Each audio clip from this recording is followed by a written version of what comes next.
Hello friends, உங்கள் வீட்டில் இருக்க பொருளை வச்சு பர்ஃபெக்டான ஹனி கேக், அதுவும் கோதுமை மாவில் செம்ம டேஸ்ட்டாக இருக்கும். ஒரு டைம் ட்ரை பண்ணுங்கள்.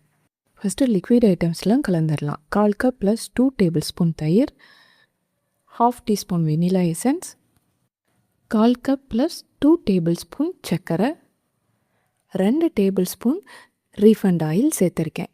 எல்லாத்தையுமே விஸ்கு வச்சு நல்லா கலந்துடுங்க. சர்க்கரை ஃபுல்லாக கரைஞ்சதுக்கப்புறம் 1/2 teaspoon baking powder, 1/4 teaspoon baking soda, 1/2 cup கோதுமை மாவு. அவ்வளோதாங்க, எல்லா பொருளுமே சேர்த்தாச்சு. ஓரளவுக்கு மாவு கலந்ததுக்கப்புறம் 2 டேபிள் ஸ்பூன் பால், காய்ச்சின பால் தான் சேர்த்துருக்கேன். ஆற வச்சு சேர்த்துக்கோங்க. பாருங்கள், கேக் பேட்டர் இந்த மாதிரி இருக்கணும். நான் சொல்கிற மெஷர்மெண்ட்டில் சேர்த்துக்கிட்டிங்கன்னா உங்களுக்கும் இதே மாதிரி பர்ஃபெக்டாக வரும். அந்த கப்பை ஒரு 2 டைம் தட்டிக்கலாம்.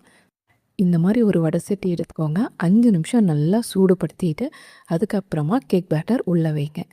ஒரு 40 நிமிஷம் வெந்தாலே போதும். கேக் சூப்பராக வெந்துடும். ஸ்டிக் விட்டு பாருங்கள். ஒரு வேளை ஸ்டிக்கில் ஒட்டுச்சுன்னா இன்னொரு 10 நிமிஷம் விடுங்க. அடுத்தது ஒரு பேனில் 1/4 கப் சர்க்கரை, அதே 1/4 கப் தண்ணி சேர்த்து சர்க்கரை கரைஞ்சி கொதிக்க ஆரம்பித்ததும் அவ்வளோதான், இறக்கிடுங்க. சூடாகட்டும்.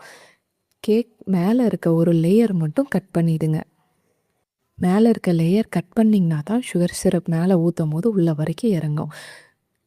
கரைச்சி வச்சுருக்க சர்க்கரை தண்ணியில் கேக்கை நல்லா ரோல் பண்ணி எடுத்துக்கலாம். அடுத்தது டெசிகேட்டட் கோகோனட்டில் ரோல் பண்ணிக்கலாம். இந்த டெசிகேட்டட் கோகோனட்டும் வீட்லேயே ரெடி பண்ணது தான். தேங்காவை மிக்சியில் அரைச்சிட்டு ஒரு பேனில் போட்டு ஒரு 10 நிமிஷம் ஸ்லோ ஃப்ளேம்லேயே வறுத்திங்கனாலே டெசிகேட்டட் கோகோனட் ரெடி ஆகிடும். ஃபஸ்ட்டு கேக்குக்கு மேலே சர்க்கரை பாகு ஸ்ப்ரெட் பண்ணிவிட்டு அதுக்கப்புறமா கேரட் ஜாம் தடவிருக்கேன். இந்த கேரட் ஜாமும் நான் வீட்லேயே ரெடி பண்ணது தான். எந்த ஒரு பொருளுமே நான் கடையில் வாங்கலை.